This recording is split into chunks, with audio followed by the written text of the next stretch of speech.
Okay, I've confessed it many times before. I'm a background noise kind of a gal. At home, I have a TV on at almost all times, even if I'm not watching it, even if I'm not in the room. In the car, the radio is always going, even if I'm not actively listening. The fact is, I'm not alone. Our world is noisy, and my next guest says it's a problem. Studio 5 contributor Dr. Matt Townsend says there is power and true peace that comes from no noise at all. So do some people like me just have to have the buzz of the background? I do. I'm one that I just like the buzz. And it's a bad thing. Is it bad? Well, it's not necessarily bad, but it means you just can't sit in you. Oh, great. I'm going to become the subject of a psychoanalysis. Yeah, well, in fact, I've been meaning to talk to you about this now that a baby's coming. Here it comes. No, but the funny thing is we want the noise, so I want you to just start noticing if you need it. Like, you now know you need the noise. Yes. It's serving some purpose, but some, like, don't just have the noise, they actually bring the noise. Say that again? I can't. And do that same hand motion. They bring the noise. Oh, my God. They bring in the noise. They have to get the noise in there. So some just chatter. Have you ever had a friend that just wouldn't shut it? Yeah. And you just want to reach over and grab their lips. Just grab their lips and say, stop it. But you don't. No. But some of them, because they're processing. So some of us need the noise because we process information. Right. And we need to process it out loud. And some of us use the noise to just kind of numb.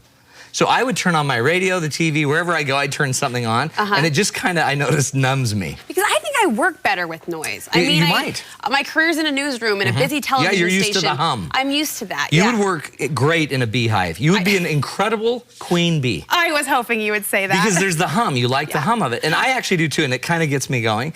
Except, interestingly, I stared this new radio show, 7 to 10. Did. Sirius XM 143. It's a great show. Great show, but here's the deal. Every morning I'm up at 4:40. Oof. And I don't know if you know this. Nobody's up at 4:40. As someone who occasionally gets up on... You know that. When you do the morning work, show. Nobody does that. No. But when I'm up, it's quiet. And I can't turn on the noise. Did it bug you at first? It freaked me out. Yeah. Well, first I was like, who's doing this? But I noticed that all of a sudden, every day that I do it, I actually seem to be calmer. And I seem to identify more of who I am. I seem to understand more about myself. And it's like I found a whole new me. So now I can get up, get ready without any noise, really. In the dark, even. So hardly any stimulation. Very I know, it's weird. I'm dressed in the wrong colors. We won't talk about the fact that you're wearing 2 different socks. That's exactly right. Don't point it out. But that's going on. And then another thing that I've noticed is just I've actually started noticing my thinking. I'm noticing more of who I am. And I'm noticing more of what my body needs. So really all personality types, whether you're the buzz of the beehive person or not, really could benefit from dialing it down. Might take a minute to get used to, is that fair to say? Yeah, and it might be good to identify what your needs are. If you're an introvert, this might be easier. If you're an extrovert, you might need the outside stimulation to gain your energy. You might need the music to actually pep you up. But if you're an introvert, you might just be able to use your thinking. So know your difference, and there's not a right or wrong to this, but everybody could introduce more. More silence. More silence. And with that, you say, comes some serious benefits, one of which is learning. You can learn by listening. So one of the great activities I suggest everybody do, and it's weird because when I go somewhere, people expect me to talk. I don't know why. Weird. I'll hold it in. But the funny thing is when I don't, they're always like, what's wrong? Yeah. So now it's like, jump, monkey, dance for us, monkey. Which you and I are very similar in that capacity. And they expect it. Because we do this, and people see this, but in those quiet moments, Little do they know, we just really would rather be in our sweats, just vegging. Right. Eating Cheetos. And I saw you doing that before the show. But the funny thing about the whole thing is if I just sit and listen, I actually start learning. So a really fun activity, try for the next little while to listen a lot more. Listen to what people are saying. A lot of times you'll hear that they're revealing a lot of information that none of us ever pay attention to. That if we would just say, oh, I just noticed you said that. Tell me more about that.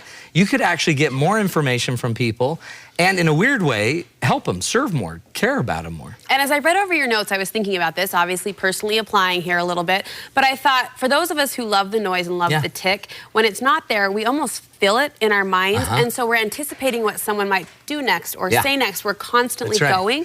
So the learning opportunity comes from just stopping. And just so you know, that is a mental health problem. Oh, well, thank you. No, but the funny thing, we end up making it up, don't we? Because we need to keep that pace up. Yeah. And you keep the pace up, and it's probably your ability to keep your energy up. Right. Is by keeping that pace. And then have you ever noticed some people can't keep your pace? Yeah. And so you come in at about 40 miles an hour and they're just barely getting on the on-ramp and you just blow right by them. And so some of that, it's fine. It's just notice that that's your style.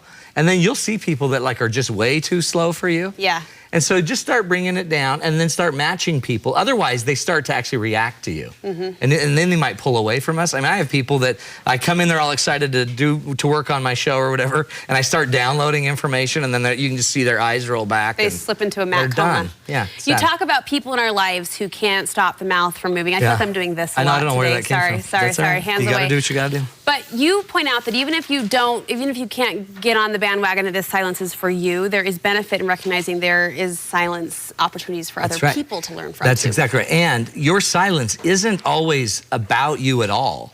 Some people around you need it.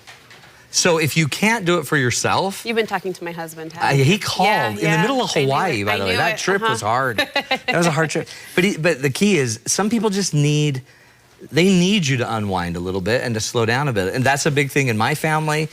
But yet at home, it's easier for me to unwind. It's kind of that social pressure to wind up. If you can't do it naturally, then sometimes just think about the needs of the people around you.